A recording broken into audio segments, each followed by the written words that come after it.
허락하시어 아멘. 영의 비밀을 믿음으로 담대히 선포하게 하소서. 아멘.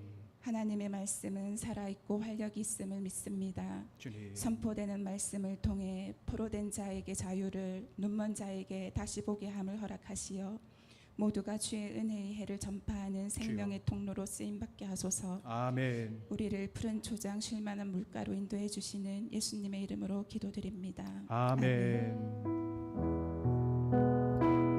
주님 감사합니다. 목사님 하나하나 주님 말씀 살펴주시고 가장 필요한 모든 기도에 오늘 예배 가운데 주님 함께 해주시고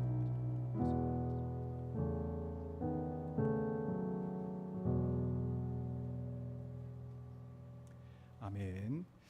우리 함께 읽을 하나님 말씀은 에베소서 6장 10절부터 우리 18절까지입니다. 에베소서 6장 10절부터 18절까지 교독해서 함께 같이 읽도록 하겠습니다. 제가 먼저 한 절 읽고 여러분 같이 읽도록 하겠습니다. 끝으로 너희가 주 안에서와 그 힘의 능력으로 강건하여지고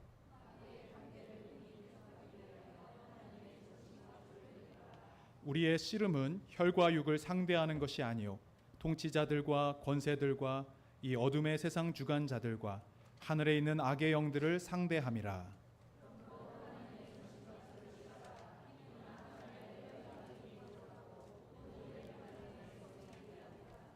그런즉 서서 진리로 너희 허리띠를 띠고 의의 호심경을 붙이고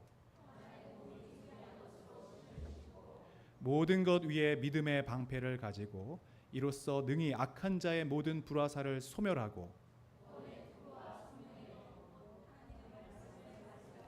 같이 읽습니다. 모든 기도와 간구를 하되 항상 성령 안에서 기도하고 이를 위하여 깨어 구하기를 항상 힘쓰며 여러 성도를 위하여 구하라. 아멘. 할렐루야. 우리 옆에 계신 분들, 좌우에 계신 분 인사하겠습니다. 사랑하고 축복합니다. 잘 오셨습니다. 오늘 우리 멀리서 오신 우리 손님 한 분을 소개해드리겠습니다. 우리 이순자 집사님 언니 되시는 우리 이상조 선교사님, 태국에서 정말 오랜만에 이렇게 방문해 주셨는데 아마 자녀 결혼식이 있어서 오신 것 같습니다. 잠깐 자리에서 일어나 주시면 우리 박수 크게 하겠습니다. 네. 많이 닮으셨죠? 목소리는 더 닮으신 것 같아요. 제가 전화 받고서 이순자 집사님이신가 했는데 너무 이렇게 와주셔서 감사하고 미리 알았으면 좀 오늘 설교를 좀 부탁드렸을 텐데 너무 아쉽고 다음에 혹시 기회가 되면 또 태국에 선교하시던 내용들 좀 은혜 나눠주시면 감사하겠습니다. 다시 한번 우리 박수하겠습니다. 우리 옆에 따님도 오셨습니다. 이렇게 아이 좀 잘 위험하니까. 네. 자, 우리 오늘 말씀의 제목을 우리 함께 보겠습니다. 철로역정 시리즈 14번째고요. 아블론과 사망의 음침한 골짜기라는 제목으로 오늘 은혜 나눌 때 여러분에게 큰 은혜와 축복이 있기를 축원합니다. 우리 최경주 집사님 혹시 오늘 뭐 내용을 제 설교를 좀 보셨나요? 설교할 내용을 그대로 순서대로 이렇게 하셔서 제가 좀 놀랐어요. 미리 철로역정 읽고서 기도 준비하신 건가? 그건 아니시고 이따가 보시면 아실 거예요. 제가 무슨 얘기를 하는지. 지난주 우리가 주인공인 크리스찬이 아름다운 궁전이라 불리는 미궁에 들어가서 경험하게 된 내용들 우리 함께 살폈습니다. 그곳에서 누구를 만나게 되죠? 4명의 여인인데요. 분별, 신중, 자비와 경건 이 4 여인을 만나게 됩니다. 이 아름다운 궁전이 의미했던 것이 뭐였죠? 교회입니다. 교회. 그래서 주인공 크리스찬은 이 궁전에서 푹 쉬면서 그동안 먹지도 못하고 자지도 못하고 쉬지도 못해서 지쳐있던 몸과 마음에 큰 힘과 위로를 얻게 되고요.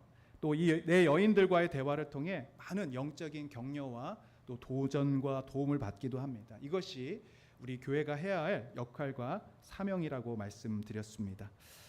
오늘 이 시간에는 이 이후에 아름다운 궁전에서 나온 이후에 이 주인공 크리스찬이 만나게 되는 아볼론이라고 하는 괴물, 그와 영적 전쟁, 그리고 그 이후에 있을 내용들을 전체적으로 우리가 좀 먼저, 제가 이 철로역정을 또 영상으로 담은 내용이 있어서 좀 오늘은 전쟁이 좀 실감나게 좀 싸워야 되는데, 그래서 그 내용들을 한번 우리가 영상으로 잠깐 먼저 보고, 그리고 나서 제가 설교를 계속해서 진행하겠습니다. 한번 영상 준비되면 바로 틀어주십시오.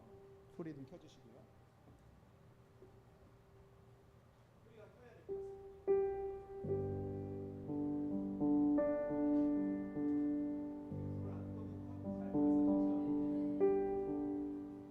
크리스천은 갈 길을 향해 걸어나가기 시작했다. 그런데 분별과 신중, 자비와 경건이 언덕 아래까지 배웅해 주겠다며 크리스천을 따라 내려왔다. 그들은 전에 하던 이야기를 나누며 계속 걸어 마침내 언덕 아래에 도착했다. 올라올 때도 힘이 많이 들었는데 내려가는 길도 마찬가지로 험난하고 위태롭군요. 예, 그렇습니다. 지금 당신이 있는 이 겸손의 골짜기를 한 발짝도 헛디디지 않고 내려가기란 무척 힘이 드는 일이지요. 그래서 저희가 언덕 아래까지 당신과 함께 동행하자고 나섰던 거예요. 그는 아주 조심스럽게 내려갔지만 한두 번은 발을 헛디뎌 미끄러지고 말았다. 언덕을 다 내려가자 이 유순한 친구들이 크리스천에게 빵 한 덩어리와 포도주 한 병, 포도 한 송이를 건네주었다. 크리스천은 계속해서 순례의 길을 갔다.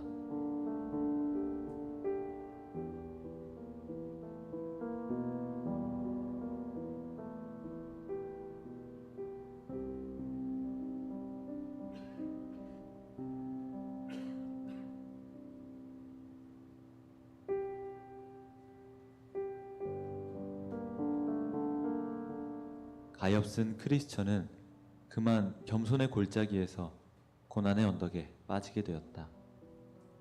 얼마 가지 않아 크리스천은 흉측하게 생긴 악마 하나가 들판 건너편에서 다가오는 것을 보았다. 크리스천은 겁이 나 돌아서서 가야 할지 아니면 그 자리에 버티고 서 있어야 할지 어찌할 바를 모르고 망설였다. 그러나 크리스천은 맞서서 싸우기로 마음을 먹고 그 자리에 버티고 서 있었다. 그 자리를 지키고 서 있는 것만이 살 수 있는 최선의 방법이라 여겼기 때문이었다.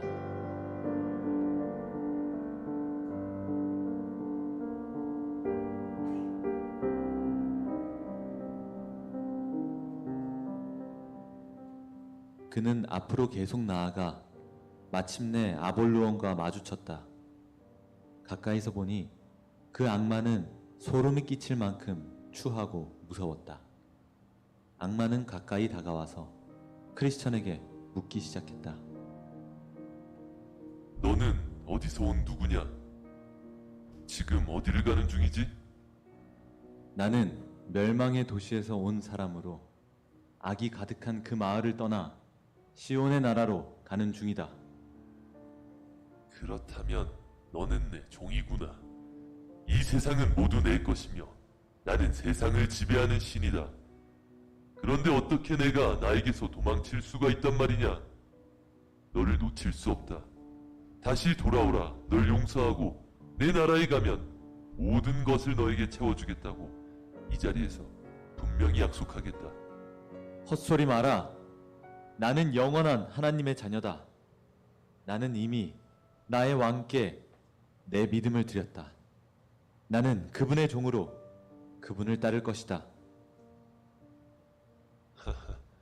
가엾은 크리스천, 내 말을 잘 들어보거라. 내가 가는 길에 어떤 일을 겪게 될지 알려주겠다. 너와 같은 예수쟁이들은 모두 불행해지고 비참하게 죽지. 내게 돌아서서 내 법을 어겼기 때문이다. 게다가 너의 왕이 나보다 너를 더 잘 대우해준다고? 그는 자기를 섬겼던 종들을 구해내려고 한 번도 너희들의 있는 곳에 오지 않았다. 왕께서 즉시 구원하러 오시지 않는 것은 우리의 믿음을 시험하시고 연단시키기 위함이다. 그리고 너는 우리 왕의 종들이 불행해진다고 했지만 그것이야말로 종들이 가장 영광으로 여기는 것이다. 그들은 편안함을 기대하지 않고 장차 자신이 누리게 될 영광을 기다리기 때문이다. 크리스천이 계속해서 마귀의 말을 듣지 않자 아볼루오는 크리스천의 약점을 드러내어 하나님께 불충성했던 일들을 참소하였다. 그래, 내 놈의 말은 모두 사실이다. 그러나 내가 모르는 게 더 있다. 내가 섬기는 왕은 자비로우셔서 언제라도 나를 용서해 주신다. 내 잘못들이 너의 나라에 있을 때에는 속속들이 내게 파고들었지. 나는 죄책감에 빠져 늘 괴로워하고 슬프게 여겼으니까. 그러나 나의 왕께서는 그런 부족함까지도 모두 용서하셨다. 나는 너희 왕과는 원수로 너희 왕의 사람과 법과 백성들을 증오한다. 어차피 널 멸하러 왔으니 내 놈을 흔적도 없이 불태워 죽이겠다. 각오해라. 아볼루오는 불붙은 화살을 크리스천의 가슴으로 던졌다. 그렇지만 크리스천은 손에 든 방패로 불화살을 막아 위험을 면했다. 크리스천은 머리와 발과 손에 부상을 입으면서 거의 반나절 동안이나 전투를 계속하였다. 한편 아볼루오는 공격할 기회를 엿보면서 크리스천에게 다가서기 시작했다. 그러고는 달려들더니 크리스천을 들어 무지막지하게 땅에 내리쳤다. 그 바람에 크리스천은 손에 쥐고 있던 칼을 떨어뜨렸다. 아볼로는 크리스천의 숨이 거의 끊어지도록 짓눌렀다.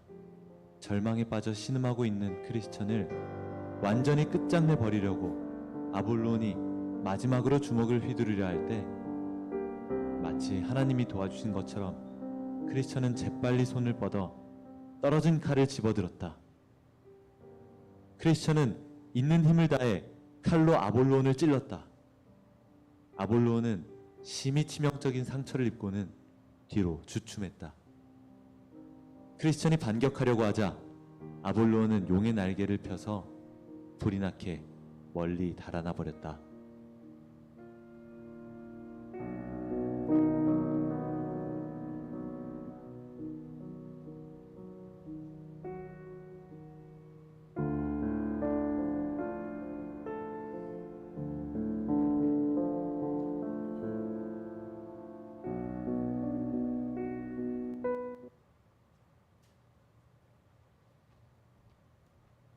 우리 철로역정의 내용을 우리가 좀 영상으로 함께 봤는데요.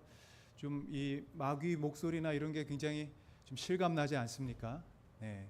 아까 우리 집사님이 기도하실 때 악한 이 사단의 화전을 불화살을 이렇게 대적하고 막는 그런 영적 전쟁에 대해서 기도해 주셨는데 우리의 이 신앙생활은요 영적인 전쟁입니다. 특별히 우리가 혼자서는 할 수 없는 두 가지가 있는데 하나는 결혼 생활이고 하나는 신앙 생활입니다. 신앙 생활은요, 여러분 혼자서는 절대 할 수가 없어요. 우리에겐 그래서 교회가 필요합니다. 예수 그리스도를 주로 고백하는 성도들의 모임 안에 우리가 속해야 우리는 이 영적 전쟁을 승리하며 갈 수 있게 되는 것이죠. 이런 말이 있습니다. 영어로 believing is belonging. 이게 무슨 얘기냐면요. 믿는 것은 소속되는 것이다 라는 뜻이에요. 다시 한번 화면을 보고 한번 읽어보겠습니다. Believing is belonging. 이게 뭐냐면요, 여러분 우리가 그리스도 몸의 일부가 되는 것이 믿는다라는 거예요. 예수님을 믿는다라고 하는 것은요, 예수님과 하나가 되는 것입니다.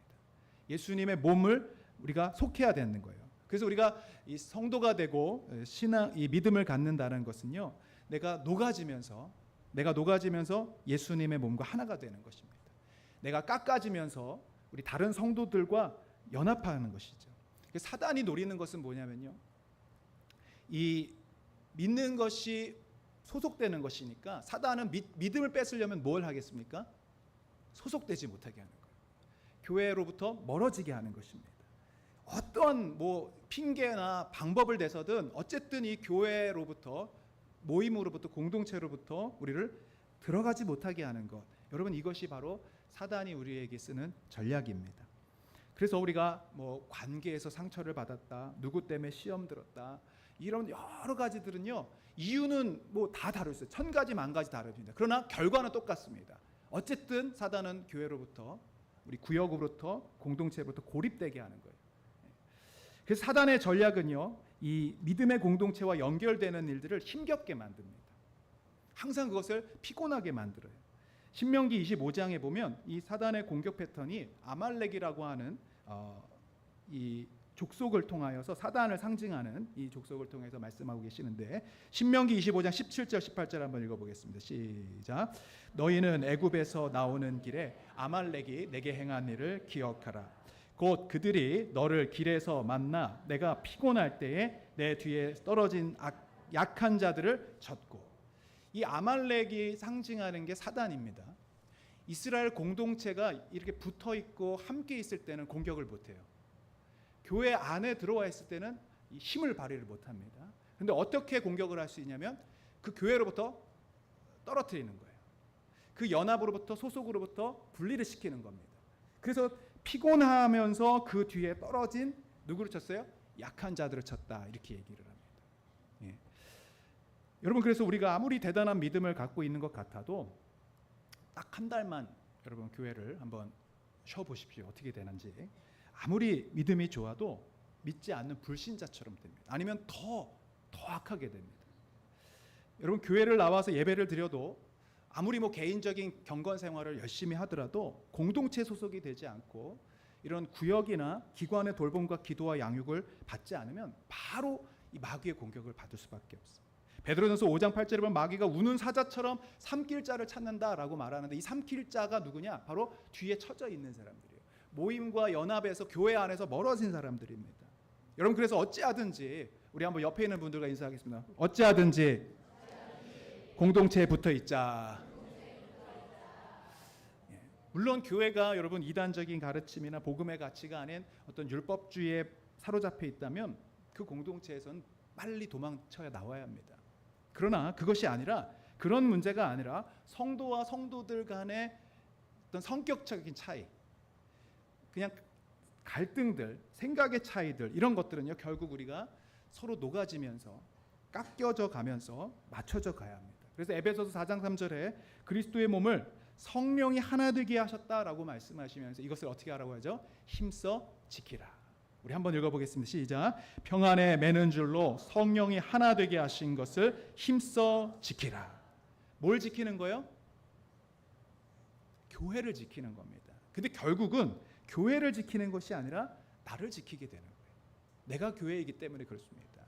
그래서 교회 안에 들어가는 것, 교회를 지키는 것, 이것이 우리의 신앙에 얼마나 중요한지를 이 철로역정에서, 특별히 미궁이라고 하는 이 아름다운 궁전을 통해서 우리에게 알려주고 있는 것입니다. 자, 그런데 오늘 내용을 보니까 이제 충분한 쉼과 안식을 얻고 이 크리스찬이 아름다운 궁전을 떠나는 마지막 날, 이 내 여인이 어느 장소를 소개해 주냐면, 지난주에 말씀드렸습니다. 무기고에 들어가요. 무기고에. 거기에는 그동안에 이 성경에 나왔던 다윗의 물맷돌부터 시작해서 기드온의 횃불로부터 시작해서 여러 가지 성경에 나왔던 그 각종 무기들이 다 있고, 특별히 오늘 본문 말씀인 에베소서 6장에 나오는 전신갑주들이 그 안에 다 있었어요. 그래서 오늘 여기 그림에 보니까 철로 역정 이 주인공 크리스찬의 이 모습이 이전과는 전혀 다르죠. 이전엔 남루한 옷을 입고 무거운 짐을 들고 막 이렇게 패배자처럼 걸었다면 이제 모습이 달라진, 아름다운 궁전을 떠나서부터는 전혀 새로운 모습이 되는데, 어떤 모습입니까? 갑옷을 입은 모습이에요. 투구를 쓰고 갑옷을 입었다라는 것인데, 여러분, 이것은 굉장히 중요한 의미를 담고 있어요. 철로 역정에서 이 주인공의 모습이 변화가 되는 시점이 바로 이 부분입니다. 교회를 나서면서 그가 이제 영적인 전사가 되었다라는 거예요. 그래서 교회는 우리의 영혼의 안식과 평안과 또 위로를 주는 그런 기능도 있지만 여기서 머물러면 안 된다라는 것입니다. 우리가 교회를 통해서 단지 위로만 얻고 격려만 얻고 평안만 얻는다면 여러분 이것은 반쪽짜리 신앙입니다. 결국에는 우리는 이 교회를 나아가서 세상을 향한 영적인 군사로 서야 되는 줄로 믿습니다. 오늘 많은 교회들이 이 사명을 잃어버린 채 가야 할 방향을 잃은 채 무엇을 입어야 될지 무엇을 장착해야 될지를 모른 채 그냥 아름다운 궁전에서 자기들끼리 맛있는 거 해먹으면서 여기가 좋사오니 이런 교회들이 많이 있습니다. 어떤 교회는 심지어는 새로운 사람 오면 불편하대요. 우리끼리 친하게 잘 지내고 있는데 갑자기 다른 사람 오니까 불편하고 어색해서 힘들대요. 여러분 이거는 잘못된 교회입니다. 교회가 아닙니다. 그냥 클럽이죠. 동호회죠. 주님의 교회는 물론 내가 상처를 치유받고 위로받아야 하고 하나님으로부터 평안을 누려야 합니다. 그런데 그것에 목적이 있어요.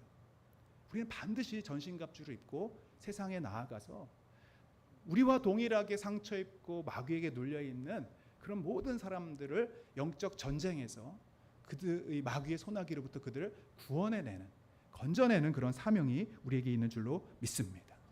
전신갑주가 가르쳐주고 있는 아주 중요한 영적인 의미는 우리의 사명을 말하는 거예요. 우리는 어디로 나아가야 되는가? 우리는 무엇을 해야 되는가? 한번 따라합시다. 우리는 전신갑주를 입고 세상을 향해 나아가는 주님의 군사입니다. 우리 한번 옆에 있는 분을 축복하겠습니다. 당신은 주님의 군사입니다. 주님의 용사입니다. 우리 군대 다녀온 청년들이 지금 깜짝 놀라면서 한 번 더 다녀와야 되나 이렇게 생각하는데 영적 군사를 말하는 것입니다. 영적 군사. 오늘 우리가 에베소서에서도 바울은 이 에베소서에 6장까지 있습니다. 여러분 그런데 5장에는 우리 가정의 달에 많이 나오는 게 있죠. 아내들이요, 남편들이요 하면서 아내 부부 관계를 5장에서 이야기를 해요. 그리고 6장에 가면은 자녀들이요, 부모들이요 하면서 이 자녀와 부모의 관계를 이야기합니다. 그리고 뒤에 나오는 내용들은 종들이요, 상전들이 하면서 직장에서 일어나는 관계들을 말해요. 자, 그런데 여러분 보세요. 이런 지금 우리가 겪고 있는 온갖 인간관계들, 우리 주변 사람들과의 모든 관계들, 우리가 속한 가정과 직장과 교회 안에서 일어나는 많은 일들의 그 뒤에 결론적으로 바울이 이야기하고 싶어 했던 게 뭐냐면 6장 맨 마지막 오늘 본문이에요. 지금 이 이야기를 결론처럼 앞에 이런 인간관계들을 이야기하면서 뒤에 마지막으로 라고 이야기하는데 그게 뭐냐? 바로 이 관계들 뒤에는 영적 전쟁이 있다라는 거예요. 오늘 한번 말씀 읽어볼까요? 12절을 한번 읽어보세요. 시작. 우리의 씨름은 혈과 육을 상대하는 것이 아니요 통치자들과 권세들과 이 어둠의 세상 주관자들과 하늘에 있는 악의 영들을 상대하며. 아멘. 앞에 있는 여러 가지 인간관계들을 막 말해놓고 그 다음에 마지막 영적 전쟁에 대해서 이야기하면서 우리의 전쟁, 우리의 싸움은 혈과 육을 상대하는 것이 아니다라는 거예요. 사람들과 부딪혀가는 게 아니고 그들 뒤에 있는 통치자들, 권세들, 어둠의 세상 주관자들과 하늘에 있는 악의 영들과 상대하는 것이다. 여러분 믿음 생활은 결국은 우리가 이 세상을 살아가면서 겪게 되는 많은 관계 속에서 부딪히는 그런 영적인 싸움들을 싸우는 것이라는 것을 기억해야 한다는 것이죠. 영적으로 그런데 어리석은 사람들은 그저 그냥 그 사람들과의 문제로만 이것들을 해석하는 거예요. 육적인 눈으로만 모든 것을 해석하는 거예요. 저 사람이 나한테 이렇게 얘기했어. 나를 이렇게 뒤에서 얘기했어. 나를 저렇게 째려보고 속상해. 그냥 이런 차원으로 자꾸 육적으로만 보니까 그 안에서 갇혀버리는 거예요.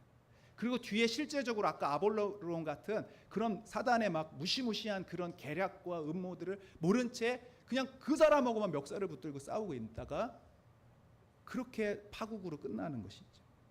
남편과 아내, 자녀와 부모, 직장과 상사, 후배, 동료들과의 관계를 에베소서에 말하면서 뒤에 마지막 결론적으로 영적인 전신갑주를 입어라 라고 하는 것은 우리의 싸움은 절대로 이 사람들과의 문제가 아니라는 거예요.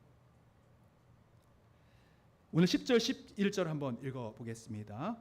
결론을 맺고 있는 거예요. 10절 시작. 끝으로 너희가 주 안에서와 그 힘의 능력으로 강건하여 지고 마귀의 간계를 능히 대적하기 위하여 하나님의 전신갑주를 입으라. 아멘.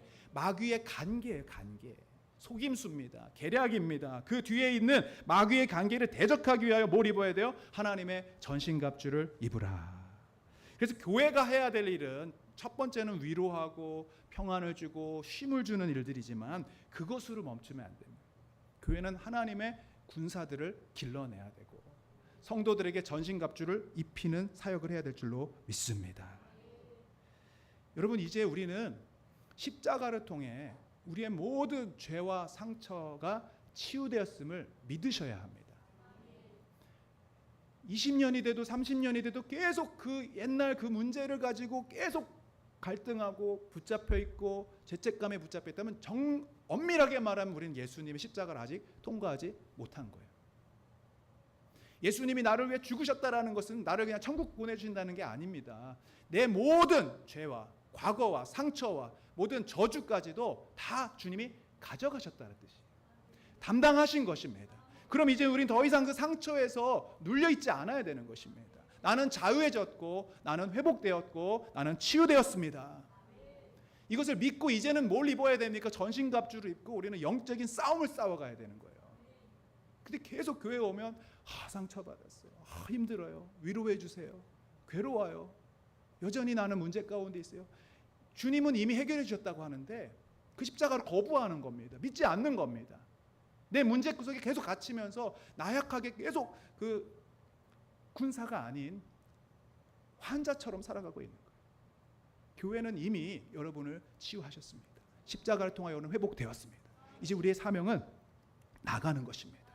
우리를 위해 승리를 주신 예수님의 이름을 가지고 이제 우리는 전쟁해야 되는 줄로 믿습니다.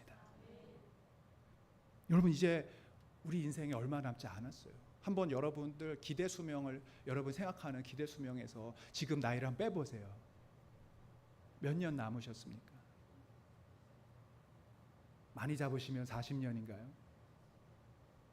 욕심도 크셔라.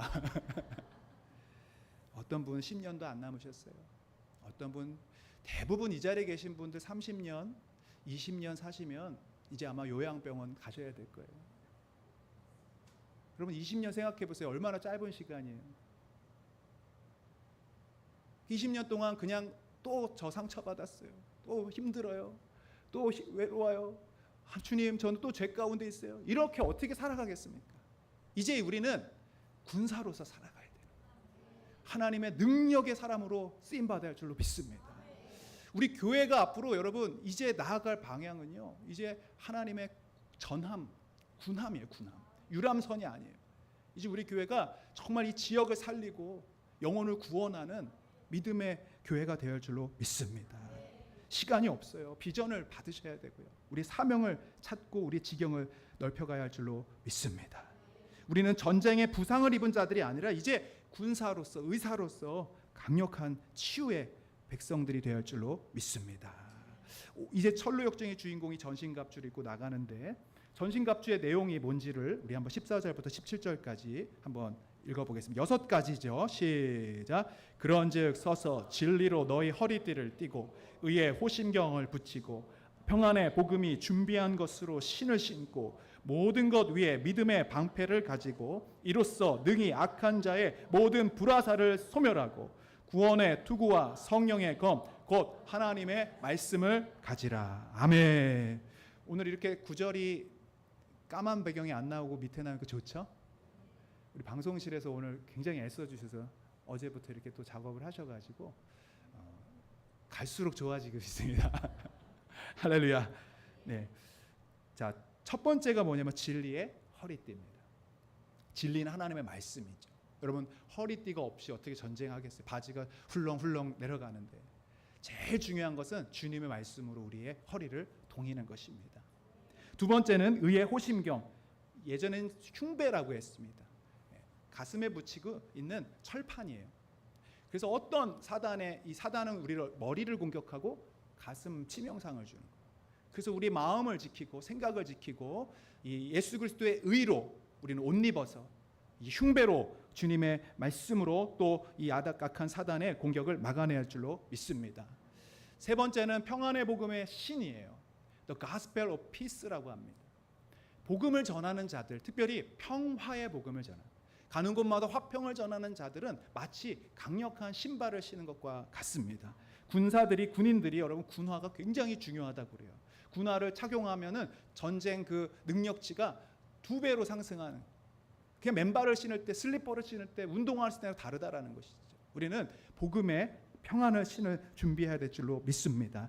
우리가 오늘 내용들을 다 살필 수는 없기 때문에 오늘 빨리빨리 이야기를 합니다. 네 번째는 믿음의 방패. 믿음으로써 우리는 사단을 대적하고 우리를 방어하게 되고요. 구원의 투구가 뭡니까? 구원의 확신을 가져야 우리의 머리를 보호할 수가 있어요. 그리고 여섯 번째, 유일한 공격 무기 겸 방어 무기죠. 성령의 검. 오늘도 이 철로역정 내용에 보니까 전쟁 가운데 놓쳐버린 게 뭐냐면 성령의 검이에요. 그 막 공격을 당하다가 마지막에 하나님의 도우심으로 그 말씀의 검을 가지고 사단을 찔러서 승리하게 되죠. 할렐루야. 오늘 이 전신갑주를 6가지의 내용을 다 입고 나아가는 이 주인공에게 아볼론이라고 하는 커다란 괴물이 나타나요. 이 아볼론이라고 하는 이름은 계시록에 이미 나타난 이름입니다. 요한계시록 9장 11절을 읽어보겠습니다. 시작. 그들에게 왕이 있으니 무저갱의 사자라. 히브리어로는 그 이름이 아바돈이요 헬라어로는 그 이름이 아볼론이더라. 아볼론이라는 말은 파괴자란 뜻이 있어요. destroy. 우리를 모든 것을 파멸로 파괴해버리는 것이에요. 마귀의 목적은 그냥 한 사람 믿음 빼앗는 정도가 아니에요. 그걸 통해서 뭘 하냐면 우리를 완전히 파괴하는 것입니다. 신앙을 떠나게 하고 가정을 무너뜨리고 교회를 무너뜨리고 이 사회를 무너뜨리는 것이 사단의 목적입니다. 이 아볼론이 지금 크리스찬에게 물어보는 겁니다. 너는 어디서 와서 어디로 가는 길이냐? 그때 크리스찬이 이렇게 말하죠. 나는 멸망의 도시에서 나와 시온산으로 가는 중이다. 그랬더니 아볼론이 이렇게 말하는 거예요. 네가 멸망의 도시에서 왔다니 너는 내 백성이구나. 이 멸망의 도시가 바로 내 소유기 때문이다. 근데 너는 어찌 나에게 반역하며 나를 피하여 도망가느냐? 만약에 네가 나에게 다시 충성을 맹세한다면 당장 너를 없애지는 않겠다. 이렇게 얘기를 해요. 그랬더니 크리스찬이 이렇게 말합니다. 물론 내가 내 영토에서 태어났고 내 통치를 받긴 했지만 나는 그때 너의 통치를 받으면서 받았던 품삯으로는 도저히 살아갈 수 없었다. 죄의 싹은 사망이기 때문이다. 그래서 나도 이제 분별 있는 사람들처럼 살 길을 찾아 나선 것이다 라고 이야기를 해요. 이 크리스찬의 이야기는 뭐냐면 나는 너의 종이 된 적이 없어 라고 하지 않고 그래 나는 죄의 종이었고 마귀의 종으로 살았다.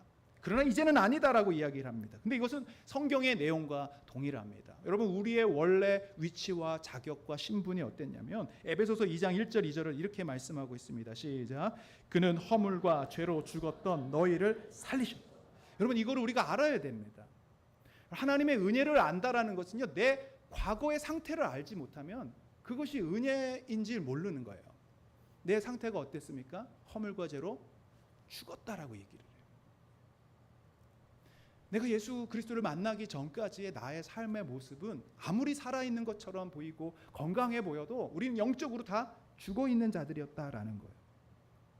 2절 말씀에 이렇게 말씀하시죠. 시작. 그때 너희는 그 가운데서 행하여 이 세상 풍조를 따르고 공중의 권세 잡은 자를 따랐으니 곧 지금 불순종의 아들들 가운데서 역사하는 영이라. 사단에게 붙잡혀서 살았다는 거예요. 죄 가운데 살았다는 겁니다. 3절 봅니다. 시작. 전에는 우리도 다 그 가운데서 우리의 육체의 욕심을 따라 지내며 육체와 마음이 원하는 것을 하여 다른 이들과 같이 본질상 진노의 자녀. 우리는 내가 원하는 대로 살면 그것이 자유라고 생각합니다. 근데 영적으로는 내가 하고 싶은 대로 내 육신의 본능이 원하는 대로 사는 삶은 결국 마귀의 종이 되어 사는 것이라고 이야기를 해요. 본질상 진노의 자녀였다는 거예요. 지금 이 크리스찬의 원래 모습이라는 거예요. 그때 아볼론이 이렇게 말합니다. 이 세상 어느 왕도 자기 백성이 도망가도록 내버려두는 왕은 없다. 나는 절대로 너를 놓아주지 않을 것이다 하면서 거기서 막 이렇게 공격을 할 듯 하더니 갑자기 이렇게 얘기를 해요. 다만 네가 다시 나에게 돌아온다면 나는 여력이 닿는 대로 너의 품삯도 올려주고 네 요구를 다 들어줄 것이다. 이렇게 얘기를 해요. 이 철로역정에서 마귀를 상징하는 아볼로온이 그 믿는 성도들에게 썼던 가장 첫 번째 방법은 뭐였냐면 한번 따라합시다. 회유. 회유가 마귀가 쓰는 첫 번째 전략이라는 거예요. 쉽게 말하면 너는 원래 나의 백성이었으니 내게 돌아만 오면 내가 너를 잘 후대해 주겠다. 여러분, 마귀의 공격을 패턴을 우리가 잘 알아야 됩니다. 마귀는 처음부터 우리를 협박하고 두렵게 하지 않습니다. 처음에 주는 것은 바로 회유입니다. 예수님이 40일 동안 금식하신 후에 줄이시고 마귀의 시험을 받았을 때에도 마귀가 첫 번째 했던 시험은 뭐냐면 회유였어요. 우리 2절 3절 마태복음 4장 2절 3절 한번 읽어보겠습니다. 시작. 40일을 밤낮으로 금식하신 후에 줄이신지라 시험하는 자가 예수께 나와서 이르되 내가 만일 하나님의 아들이거든 명하여 이 돌들로 떡덩이가 되게 하라. 처음부터 막 무섭게 와서 예수님을 힘들게 한 게 아니라 예수님이 가장 필요로 하고 있는 그것을 주려고 하는 것입니다. 그런데 누구의 방법으로? 마귀의 방법인 거예요. 지금 예수님이 40일을 줄이셨으니 얼마나 배고프시겠어요. 그러니까 떡덩이를 만들어 봐라 이렇게 얘기를 하는 거예요. 처음부터 하나님 부인하라 하지 않았습니다. 믿음을 저버리라 하지 않았습니다. 너 믿음도 좋고 신앙도 좋지만 그래도 지금 배고픔부터 면해야 되지 않겠냐. 믿는 것도 좋고 기도하는 것도 좋은데 지금 네가 먹고 사는 문제부터 해결돼야 되지 않겠냐. 믿지 말라는 게 아니다. 그러나 지금은 아니다라는 거예요. 헌신하지 말라는 게 아닙니다. 그러나 지금은 너의 급한 상황부터 해결하고 너가 안정되고 해야지라고 회유하는 것입니다. 이런 식의 회유를 마귀가 사용하는 것입니다. 이런 코로나 시기에 여러 이 집합시설이 모임이 중지가 됐습니다만 그 중에서도 특별히 교회의 집합금지가 가장 강화되었었습니다. 뭐 당구장, 뭐 야구장, 음식점, 공연장 다 열려지는데 교회만 그렇게 집합이 금지되었을 때 이유가 있었어요. 왜 교회는 안 됩니까? 그렇게 할 때 그 방역단체에서 이야기하는 것은 이것이었습니다. 교회는 먹고 사는 생존의 문제가 달린 것이 아니지 않느냐라는 이유였어요. 먹고 사는 문제가 아니었다라는 거예요.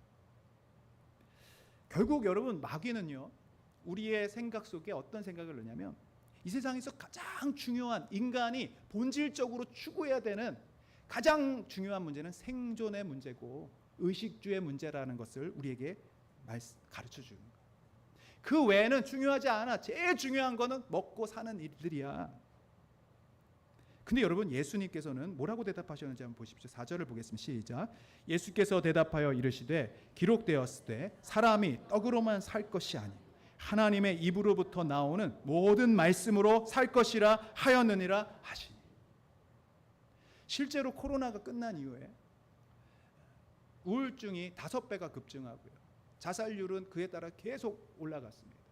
먹고 사는 문제만 급급했더니 결국에 돌아오는 것이 뭐냐면 생명이 파괴되는 일들이었어요. 인간이 본질적으로 추구하고 또 잡아야 될 그런 문제들은 단순히 먹고 사는 문제가 아니라는 거예요. 우리는 하나님의 말씀으로 살아가야 되고 하나님과 영적인 교통이 중요한 사람들이라는 것을 우리는 기억해야 될 줄로 믿습니다. 예수님이 금식을 하면서 뭘 느꼈냐면 마귀가 가장 중요하게 생각하는 것에 대하여 정반대를 지금 살아가고 계시는 거예요. 여러분 지금도 우리가 금식하는 분들이 계시지 않습니까? 금식하면요 제일 첫 번째 반응은 뭐냐면 이러다 죽겠다는 거예요. 그런데 여러분 조금만 그 시간들을 넘어가 보면 어떤 현상이 일어나냐면 이것이 본질이 아니다라는 것을 알게 돼요. 그동안 얼마나 먹고 사는 문제로 내 시간과 모든 에너지들이 다 거기에 함몰되어 있었는지를 점점 깨닫게 됩니다. 여러분 한번 보세요. 아침에 일어나서 아침밥 만들고 밥 먹고 설거지하면 점심이 되잖아요. 점심밥 준비하고 점심 먹고 설거지하고 조금 있으면 저녁 되잖아요. 저녁밥 준비하고 설거지하고 자면 이제 자야죠. 근데 여러분 금식하잖아요. 널널한 시간이에요. 할 게 없어. 웃으시는 분들은 지금 하시는 거예요. 할 게 없는 거예요. 먹는 걸 안 하니까. 그게 다인 줄 알았는데 그걸 빼고 나니까 정말 내 삶에서 중요한 것이 뭔지를 이제 보게 되는 거예요. 깨닫게 되는 거예요. 진짜 가치들. 이래도 안 죽는구나. 오히려 건강해지면서 오히려 집중하면서 머리가 맑아지면서 본질적인 게 무엇인지 알게 되는 그런 힘이 있다라는 거예요. 여러분 그래서 금식하면서 기도하면요, 그 기도의 집중력이 엄청납니다. 이번에 우리 지금 월요일, 화요일 새벽에 소예배 저녁에 나오신 분들 아마 아실 거예요. 지금 기도가 놀랍게 일어나고 있어요. 저도 깜짝 놀랐어요. 우리 성도님들이 이렇게 기도가 뜨거운지 몰랐어요. 하나님께서 지금 일하고 계십니다. 여러분 지금 이 시기를 타야 돼요. 파도가 칠 때 그 파도를 타야 됩니다. 안 그러면 그 파도 속에 가라앉아 버리는 거예요. 지금 하나님 우리 교회를 사용하시기를 원하시고 용사로 불러일으키기를 원하시고 각종 은사들을 주시기를 원하셔요. 여러분 믿음을 가지고 이 분위기를 같이 타고 가시면 돼요. 그냥 있기만 하면 되는 거예요. 저 잘할 필요도 없어요. 그냥 파도를 타 올라타기만 하면 나머지는 하나님이 하시는 겁니다. 할렐루야. 저는 목회도 그렇게 생각해요. 제가 막 어떻게 해서 사람들을 바꾸고 변화시키는 게 아니라 하나님이 주신 감동과 말씀에 순종하면서 주님이 움직이실 때 같이 거기에 동참하면 나머지는 하나님이 하시더라고요. 우리 교회 그런 일들을 부흥들을 일으켜주고 계시는 줄로 믿습니다. 결국 여러분 사람들은 먹고 사는 문제 때문에 거기에 모든 것을 다 소진하고 그렇게 살다가 결국 죽는 것이 인생이에요. 결국 곡기를 끊고 먹지 못해서 죽는 게 인생이에요. 근데 믿음의 사람들은요 이걸 초월하는 겁니다. 먹지 않는다는 것이 아니라 그것이 중요한 문제가 아니라는 거예요. 하나님의 나라를 위해 살아가면 주님이 먼저 그 나라와 이루구나.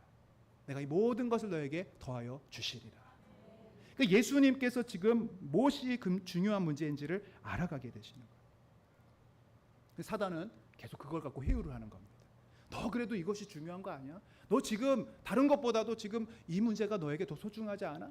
이걸 우리에게 회유하는 것입니다. 크리스찬은 그러나 이 사단의 회유에 대해서 이렇게 얘기합니다. 미안하지만 나는 이미 나의 왕께 내 마음을 드렸다. 그분은 왕 중에 왕이시오 만유의 주시다. 나는 그분께만 마음을 드리고 나의 충성을 맹세할 것이다.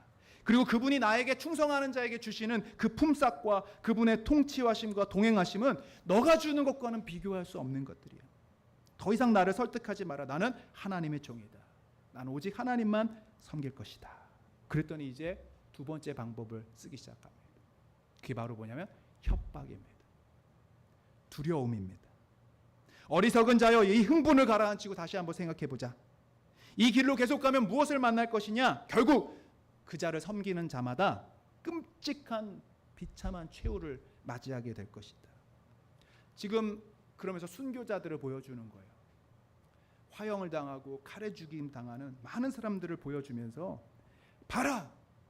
그 왕을 섬긴다고 했던 사람들의 비참한 말로를 봐라. 얼마나 그 사람이 그 자기를 사랑하고 충성했던 사람들을 내팽겨쳤는지 단 한 사람도 그의 손에서 구원받은 사람이 없다라는 것을 너도 알지 않느냐 이렇게 얘기하면서 갑자기 죽음의 공포와 두려움을 가져다 주는 거예요. 오늘날 마귀가 회유다함으로 가장 강력하게 사용하는 무기가 뭐냐면 두려움과 염려입니다. 저는 이번에 교회 오빠 그 영화를 같이 보면서 그 이관희 집사님 가정에 이 사단이 얼마나 막 이렇게 흔드는지 마치 욥을 시험하듯이 아들이 말기암에 걸리니까 어머니가 스스로 목숨을 끊어요. 왜 그랬을까? 여러분 여러 가지 이유들이 있겠습니다만 제 마음에는 막막함이 먼저 컸을 것 같아요. 하나밖에 없는 아들 정말 애지중지 키워서 좋은 대학 보내고 대기업 가서 이제 유능한 연구원으로 살아가면서 이제 좀 안정적이겠거니 이제 좀 삶이 평안하겠거니 했는데 아들이 말기암이에요. 이제 어떻게 사나? 이제 남은 인생 도대체 나는 뭘 믿고 살아가야 되나? 절망이 온 거예요. 근데 절망 오기 전엔 뭐가 오는 거예요? 두려움이 오는 거예요. 도대체 나는 어떻게 살 것인가? 이렇게 살아서 뭐하나? 마귀는 그 마음에 두려움을 넘어주는 거예요. 그리고 생명을 빼앗아가는 거예요. 아내에게도 동일한 말기암 질병을 주니까요. 이제 자기 자신의 고통도 고통이지만 도대체 이게 어떻게 살아가야 될지 엄두가 안 나는 겁니다. 그러면서 뭐라고 말하냐? 믿어봐야 소용이냐? 기도해봐야 달라지는 거 있느냐? 너는 이렇게 고통 속에 신음하다가 가장 비참하게 죽게 될 거야. 버림받을 거야. 마귀가 그렇게 두려움을 가져다 주는 것입니다.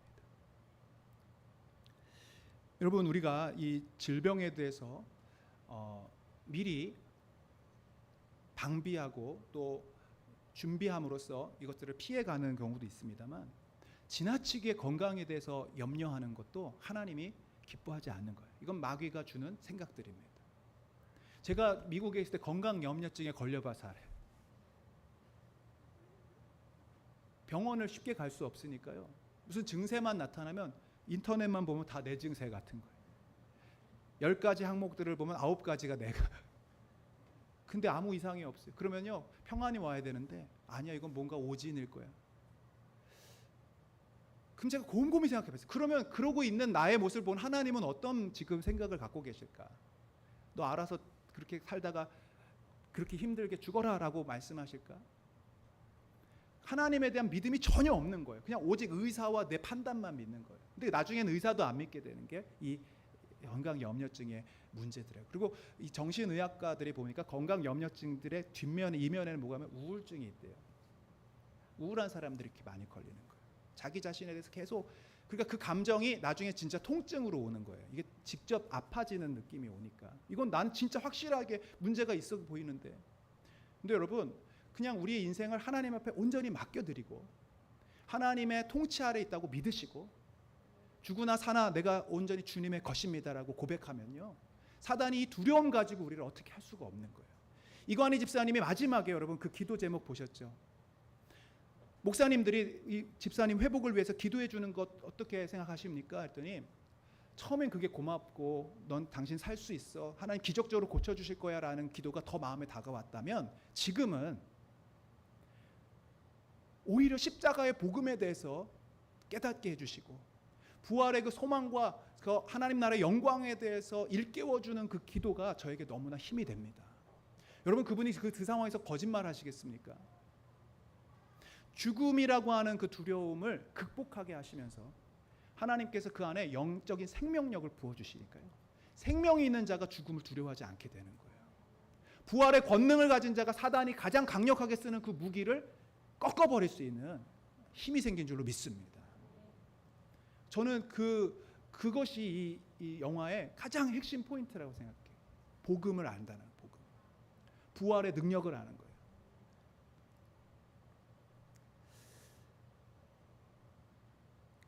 여러분, 그래서 우리가 신앙생활하는 동안에 분명히 이 철로역정은요, 한 번쯤은 우리가 다 겪게 될 내용들을 넣게 돼 있어요.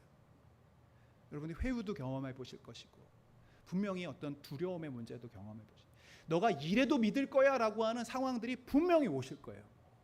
저는 여러분 한 번쯤은 시뮬레이션을 돌려봐셔야 된다고 생각해요. 나는 어떤 정도의 고난과 시련이 오면 난 하나님을 놓칠 수도 있겠다라는 정도를 여러분 한번 생각을 해보세요. 상상을 해보세요. 그렇게 하시라는 게 아니라. 그리고 그때 여러분들이 마귀에게 내던질 수 있는 말을 준비하셔야 돼요. 네가 아무리 이런 상황으로 나를 공격하고 나를 흔들어도 나는 절대로 넘어지지 않으리라. 할렐루야. 그때 여러분 우물쭈물 하시면 안 돼요. 그런 상황이 왔을 때 아이쿠야 큰일 났구나, 괜히 믿었구나, 헛믿었구나. 여러분, 그게 바로 마귀가 쓰는 무기이기 때문에 넘어지셔는 안 되는 것입니다. 물론 하나님이 여러분을 그 상황으로 뭐 순교의 자리까지 여러분을 가게 하시지 않겠지만, 여러분, 우리는 담대한 믿음이 있어야 합니다. 할렐루야. 어떤 상황이 와도 그 모든 두려움 속에서도 내가 오직 하나님만을 섬기겠습니다. 이 크리스찬이 이 마귀의 협박을 대항하면서 했던 말이 뭔지 아십니까? 그들이 지금 당장 구원받지 못한 것은 그분의 백성이 끝까지 충성할 수 있는지를 시험하시기 위해서이다. 너는 그들이 비참한 최후를 맞았다고 말하지만 그들에게는 그 죽음이야말로 가장 큰 영광인 것을 모른단 말이냐. 그들은 현재의 구원에 연연하지 않고 다가올 영광을 기다리기 때문이다. 진정한 왕께서 천사들과 함께 다시 오실 때 마침내 그들은 영광을 얻게 될 것이다. 지금 이 얘기가요, 이관희 집사님이 죽으면서 했던 이야기하고 똑같은 거예요. 믿음의 원리가 똑같다라는 거예요. 할렐루야. 그 방식으로 여러분 우리는 부활의 능력을 경험할 수 있는 생명을 가진 자임을 기억하시길 축복합니다. 그것이 이기게 하는 거예요. 그것이 이기게 하는 거예요. 세 번째, 마지막, 마귀는 이렇게도 저렇게도 안 되니 약점을 가지고 공격을 합니다. 이것이 바로 뭐냐면 마귀가 쓰는 참소라는 무기예요. 우리 안에 죄책감을 가지고 우리를 넘어뜨리는 거예요. 마귀는 여러분들이 지난 여름에 한 일을 알고 있습니다. 아무도 모르는 곳에서 여러분이 홀로 있을 때 했던 행동들을 다 알고 있습니다. 그리고 그걸 가지고 참소하기 시작해요. 네가 그러고도. 저는 이 두 번째 두려움에 대한 시험보다도 제 안에 이런 자괴감이 탁 오면 이 사역을 내려놓을 수도 있겠다는 생각들을 가끔 해봐요. 제가 이렇게 시뮬레이션을 돌려보는 거예요.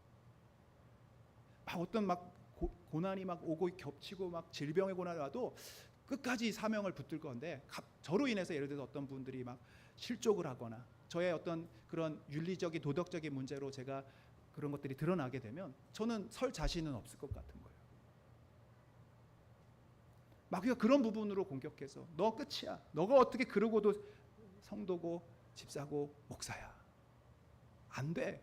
라고 말한다면, 이 지금 아볼로는요, 그동안 천루역증을 지나오던 이 크리스찬의 연약한 모습들을 다 알고 있더라고요. 다 드러내고 있는 거예요. 절망의 늪에서 너가 죽을 뻔했을 때 마음 흔들리지 않았냐.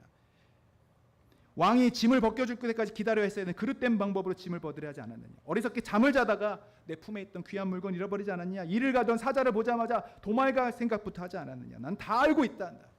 그리고 네가 다른 사람보다 좀 더 앞서 나간다고, 좀 더 잘 가려간다고 우쭐거렸던 그 속마음도 난 다 알고 있어. 그러면서 네가 자격이 없다고 하는 거야. 이 이관희 집사님이 마지막 임종에서 가쁜 숨을 내모시면서 얼굴 표정이 막 두려움에 잡힌 모습이 보였어요. 그러면서 하나님이 내 기도를 응답하시지 않는 것 같아. 그 제가 마음에 이렇게 보면서도 불안했어요. 이렇게 신앙을 나중에 거부하고 결국 이런 부분에서 부인할 수도 있겠구나라는 생각이 들었는데, 나중에 제가 이 첫 번째 영상을 보고 지금 요번에가 제가 한 4번째 보는 거 같아요. 지금 볼 때는 이 의미가 다르게 느껴지더라고요. 그게 부인이 아니었다는 생각이 들더라고요. 예수님이 십자가에서 엘리 엘리 라마 사박다니, 하나님이 어찌하여 나를 버리셨나이까 할 때 하나님을 향해 원망한 게 아니지 않습니까? 그 하나님과의 단절, 죄로 인해서 완전히 끊어져 버린 것 같은, 그 암흑 같은 우주에 나 혼자 떠 있는 것 같은 그런 그 단절을 느낄 때 오는 그 표현인 것 같아요. 그러니까 이관희 집사님이 그 예수님을 기억하면서 내가 마치 예수님이 아무리 소리를 질러도 하나님의 도움의 손길이 없는 것 같이 그 예수님의 마음을 느껴 나는 그렇게 이번에 들리더라고요. 근데 그 안에서 마귀는 얼마나 참소를 했을까 저는 생각해 보는 거예요. 네 모습을 봐라, 네 꼴을 봐라, 이게 너의 마지막이야. 결국 너가 하나님 앞에 잘못 살았기 때문에 이런 모든 것들이 온 거야. 하나님도 널 버렸어. 하나님도 널 포기했어. 근데 그때 누구를 기억했냐면 그분이 예수님을 기억합니다.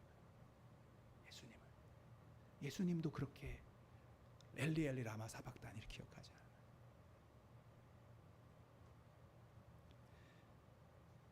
크리스찬이 그 마귀의 모든 속삭임과 참소에 이렇게 얘기합니다. 그래, 모두 사실이다. 네가 말한 것 말고도 너가 모르는 것도 있다.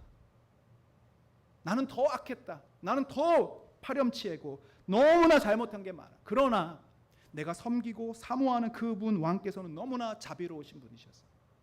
내 모든 잘못을 다 용서해 주실 것이다. 그 나라에 갈 때는 그런 더 이상의 죄로 나에게 눌려있지 않도록 참 자유를 주실 것이고, 나는 완전한 죄책감으로부터 해방되어서 평안한 나라에 올라갈 것이다. 이렇게 고백을 하는 거예요. 결국 무엇으로 승리했습니까? 십자가를 붙드는 거예요. 그 십자가가 나의 모든 죄책감과 모든 과거의 상처까지도, 내 실수마저도, 정말 사람들이 알지 못한 나만의 비밀스러운 수치스러운 모습까지도 다 용서하셨다라고 하는 그 확신이 이 마귀와 싸워 이기게 한 줄로 믿습니다. 여러분, 오늘날 신앙인들 중에 이 죄책감에 사로잡히는 사람이 너무나 많습니다. 여전히 나의 스스로의 모습을 보면 자괴감에 빠지고 낮은 자존감에 나 같은 사람 살아서 뭐하고, 하나님도 나 같은 사람은 사랑하지 않지라고 하면서 그냥 형식적인 신앙생활을 해가는 경우가 많습니다. 오늘 이 말씀을 통해서 여러분들 완전한 죄책감에서 자유함을 얻기를 축복합니다. 더 이상 마귀가 여러분들을 공격할 수 있는 그 포인트를 여러분들이 다 십자가로 제거하시고 예수님의 그 사랑을 붙드시는 우리 모두가 되기를 축복합니다. 로마서 8장 31절 이렇게 말합니다. 그런즉 이 일에 대하여 우리가 무슨 말하리요? 만일 하나님이 우리를 위하시면 누가 우리를 대적하리요? 자기 아들을 아끼지 아니하시고 우리 모든 사람을 위하여 내주시니가 어찌 그 아들과 함께 모든 것을 우리에게 주시지 아니하겠느냐? 예수님을 우리에게 주셨다면 그 모든 것을 우리에게 주시는 우리 하나님인 줄 믿습니다. 누가 능히 하나님께서 택하신 자들을 고발하리요? 의롭다 하시는 하나님이시니 누가 정죄하리요? 여러분에게 손가락질하는 사람이 어떤 누구든지 하나님이 여러분 의롭다고 하시면 그것으로 끝인 줄로 믿습니다. 주님은 우리를 위해 간구하시는 자시며 35절에 보니까 누가 우리를 그리스도의 사랑에서 끊으리요? 환난이나 곤고나 박해나 기근이나 적신이나 위험이나 칼이라. 어떤 것도 끊을 수 없습니다. 37절 시작. 그러나 이 모든 일에 우리를 사랑하시는 이로 말미암아 우리가 넉넉히 이기느리라. 할렐루야. 우리 한번 따라합시다. 우리가 넉넉히 이기느니라. 아멘. 39절에도 그리스도 예수 안에 있는 하나님의 사랑에서 끊을 수가 없습니다. 여러분 십자가를 붙드는 사람은요, 어떠한 고난이 와도 어떠한 참소가 와도 어떠한 두려움이 와도 이겨나가는 줄로 믿습니다. 나를 그렇게 사랑하셨다는 사실만 믿으시면 되는 거예요. 나를 위해서 그렇게 주님이 피 흘려 죽으셨다는 사실을 내가 붙잡으면 그 어떤 것도 마귀의 공격은 허용되지 않는다. 결국 마귀를 이기는 힘은 예수님의 십자가입니다. 내가 얼마나 믿음이 있는 사람인지 아닌지, 내가 얼마나 기도하는 사람인지 아닌지가 아무런 중요한 게 아닙니다. 오직 십자가를 붙드는 거예요. 그 말이 무섭기가 끝나기 더 이상 통하지 않는 걸 알자 아블론이 이제 활활 타오르는 불화살을 막 쏘기 시작합니다. 그때 손에 있던 방패, 무슨 방패죠? 믿음의 방패입니다. 그 믿음으로 이기는 거예요. 예수님이 나를 사랑하신다. 예수님이 나를 용서하셨다. 예수님이 나를 지켜주신다. 지금 막 암에 걸렸는데 여러분 어떻게 믿음의 방패를 꺼내겠어요? 난 막 쇠약해지고 있는데 어떻게 믿음의 방패를 꺼내겠어요? 하나님의 사랑을 어떻게 믿겠어요? 여러분 이것과 상관없이 우리의 믿음을 사용하셔야 됩니다. 우리의 형편과 상황이 아니라 내 처지가 아니라 하나님의 그 말씀을 믿고 믿음을 사용하셔야 돼요. 그렇게 강력한 맹공격을 품는데 결국 체력이 다 바닥이 나고 손에 있던 검마저도 떨어져 나갔을 때 이젠 끝이다. 마지막 결정타가 탁 오는 순간에 놀랍게 하나님의 도우심으로 이 말씀의 검을 다시 잡게 돼요. 그리고 그것으로 아블론을 확 찔러서 죽이게 되는 거예요. 할렐루야. 그리고 또 미가서 7장 8절 아까 여기 화면에도 나왔는데 한번 읽어보겠습니다. 시작. 나의 대적이여 나로 말미암아 기뻐하지 말지어다. 나는 엎드러질지라도 일어날 것이다. 어두운 데 앉았을지라도 여호와께서 나의 빛이 되실 것이미로다. 아멘. 저는 이 말씀이 참 좋습니다. 엎드러지더라도 실수를 한 번도 안 하는 게 신앙생활이 아니에요. 여러분 우리는 넘어질 수 있어요. 쓰러질 수 있어요. 그러나 그때마다 하나님이 나와 함께 하셔서 나를 다시 이기게 하시고 넉넉히 이기게 하실 줄로 믿습니다. 그렇게 아블론과의 전투를 이긴 후에 걸어가는 곳이 바로 사망의 음침한 골짜기인데요. 이미 두 사람이 막 도망쳐서 뒤돌아오고 또 역주행하고 있는 겁니다. 왜 그럽니까 했더니 이 사망의 음침한 골짜기 지옥문이 열리는데 거기 활활 타오르는 화염 속에서 우리는 이제 조금 있으면 죽게 되겠습니다 하고 도망 나오던 사람입니다.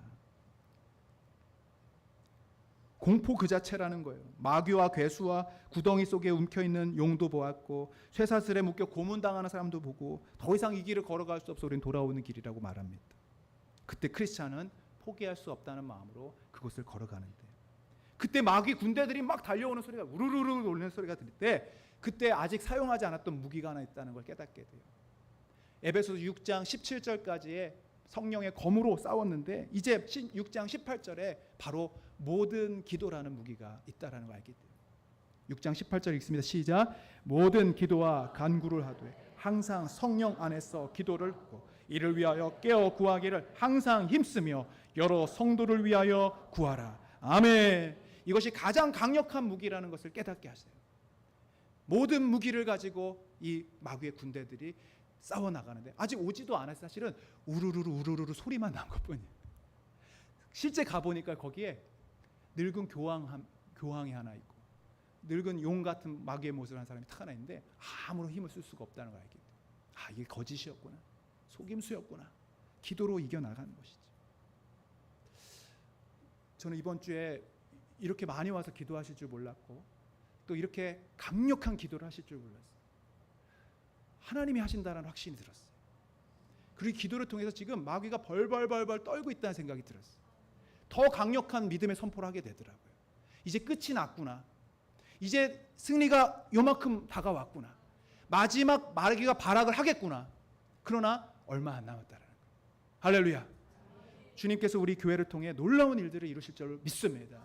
우연이 아니라 정말 하나님이 이 일들을 계획하고 계시고 우리를 사용하셔서 여러분 영적 군사들로 세워질 줄로 믿습니다.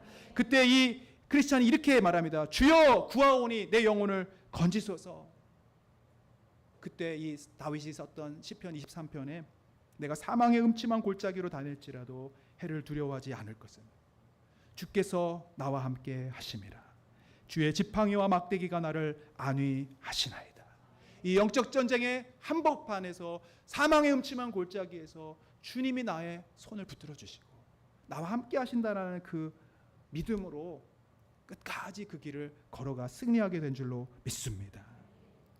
아까 우리 집사님이 에베소서 내용을 쭉 말씀 있더니 마지막에 또 내가 사망의 음침한 골짜기 안 보셨어요? 아마 우리 집사님이 이 길을 지금 걸어가고 계셔서 그런 것 같아요. 우리 성도님들 가운데 이 영적 전쟁의 상황 속에 계신 분들이 많이 있어요. 저게 보여요. 저는 여러분들은 그 현장에 있으면 잘 안 보이시지만 뒤에서 이렇게 장기 훈수도 바둑 훈수 하면서 보이거든요. 아, 여기서 이렇게만 하면 되는데, 조금만 기다리면 되는데, 다 답이 나왔는데 이제 회복이 기다리고 있는데 여러분 힘내시길 바랍니다. 마귀는 이미 결박되었습니다. 마귀는 이미 십자가에서 끝났습니다. 우리에겐 승리가 있을 줄로 믿습니다. 어떠한 회유와 어떠한 두려움과 어떠한 죄책감에도 여러분 두려워하지 마시고 포기하지 마시고 지금 가던 길 뒤돌아가지 마시고 이 교회라는 공동체를 떠나지 마시고 믿음 안에서 옆에 사람들과 보조를 맞추며 이 믿음의 행진들을 같이 나가시기를 주님의 이름으로 축복합니다. 반드시 하나님이 우리에게 승리를 주실 줄로 믿습니다. 기도하겠습니다. 아버지 하나님 감사합니다. 오늘 말씀을 통해서 우리 각 성도님들 삶 속에 가정 속에 일하고 계심을 말씀해 주시고 이제 우리에게 전신갑주를 입고 나아가 싸워야 할 영적 싸움이 있음을 깨닫게 해주시니 감사합니다. 지금 두려움 가운데 혹시 낙심 가운데 염려 가운데 또 죄책감과 정죄감 가운데 있는 분들이 있다면 오늘 십자가를 다시 한번 붙들고 일어나게 하여 주옵소서. 어둠의 악한 영들이 이 시간 예수님의 이름으로 결박되어 떠나가는 역사가 있게 하여 주시옵소서.